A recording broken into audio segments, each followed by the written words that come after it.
ආයුබෝවන් සුබ දවසක්. එරුන්දෙනිය ආයුර්වේද රෝහල ඇමතු ඔබට ස්තුතියි.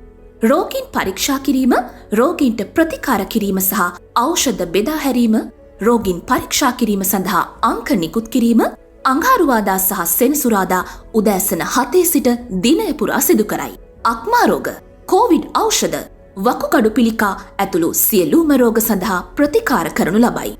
කනගාටුයි. අපගේ සියලුම සේවා නියෝජිතයින් මේ මොහොතේ කාර්යබහුල බැවින් මද වේලාවකින් නැවත අමතන්න. එරුන්දෙනිය ආයුර්වේද රෝහල ඇමතු ඔබට ස්තුතියි. සුබ දවසක්.